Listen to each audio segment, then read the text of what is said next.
Jenkins is now with me here at Canada 3.0, and of course, Tom, you are the CEO of CDMN and also the CEO of OpenText. You wear a lot of hats. What's your impression so far of Canada 3.0? Well, Canada 3.0 succeeded in bringing together all the parts of our country that would be interested in a conversation about things digital. And we have academics and public sector people and private sector people. We have people that make digital tools. We have people that use digital tools. We have people that consume digital tools and worry about copyright and legal. So we really have the country here. And really, it's a very interesting conversation that's occurred. Okay, so from OpenText point of view, you're a techie, of course. Tell us a little bit about OpenText and what you do, or what it does. OpenText is one of the few companies in the world, and certainly a rarity to have in Canada. It's one of the world's largest makers of digital media content management. The technical term we use is enterprise content management, ECM. But what we do is we build the search engines and the workflows and the websites and the YouTube type thing or Facebook collaboration, only we do that for people that are not on the public web, but that are rather in the private web inside the firewall, and then they will make their sites available on the public web. So, some of our customers would be like BMW or Pepsi Cola or Nike, and if you go to their website, like the BBC or the CBC, you're using our software, but you're using it through the brand. And so, with all of that, we have about 1 in 3 people on the web using our content every day. And that's more users than Facebook, believe it or not. It's up in the sort of somewhere around 600 to 800 million people every day. We're one of those companies that are referred to as a 595 company. 5% of our activity is in Canada, revenue, but 95% is outside, and more than 55% is outside this continent. So OpenText at $1 billion is really doing all of its economic activity all over the world. So as a Canadian company, that's a bit of a rarity. What do you think businesses need to do to increase their rate of commercialization into this market? Well, businesses face an incredible challenge because on one hand, the rate of content creation is just absolutely on this geometric progression of doubling at a shorter and shorter period of time. But at the same time, businesses are being held responsible for all the information that they're creating. So what goes up on the website of BMW? BMW is responsible for that. For us as individuals, when we post on Facebook and what have you, we're responsible for what we say as individuals.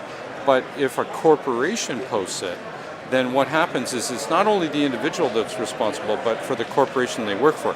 So corporations have a much greater challenge of how do they manage all that content, because they're legally liable and from a regulatory point of view liable. So it's much more complicated at the corporate level than say at the personal level. So if you use YouTube or Facebook or Google, you're using it as an individual. But if you start to use tools like that, but you're part of BMW or you're part of Major League Baseball or the BBC, you're responsible as a corporation. So it's a lot more complicated. How do you balance that? And then you get into policies and what you can and can't do. Modes of behavior. When we're individuals, we have the freedom to decide what we're going to do, what we're going to post, and what have you, whereas corporations have to decide it for the collective group that makes up that corporation. So that gets a little bit more complicated. So my last question for you, Tom, to attain that world-class leadership that we're looking for to put Canada on the map as a digital nation, to be number one, what does it take? I think to be number one as a country, we need to understand that this is truly a global market. Many of the companies that I have seen succeed very well in Canada actually don't worry about Canada. They worry about how will this sell in New York, Tokyo, Mumbai, London.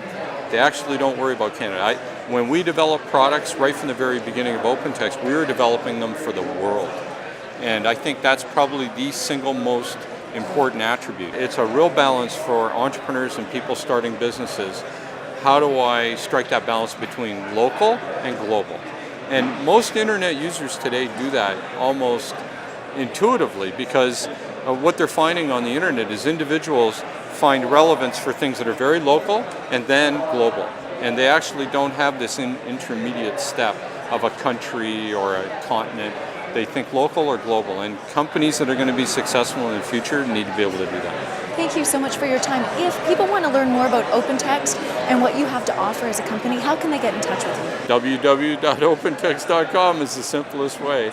And you can find out a lot of stuff. There's an incredible number of technologies and what have you to help manage the internet. But the other way people can find out is I've written a series of textbooks. And I've actually just come out with one. In fact, I have it right here.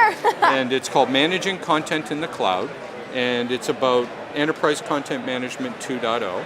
And that really goes through and explains what is cloud computing, what is software as a service, what's document management compared to records management, and that sort of thing. So it really gives you a really good idea. And in the back, there's a full index and glossary of all the terms, RSS and all the variety of terms that you'll have.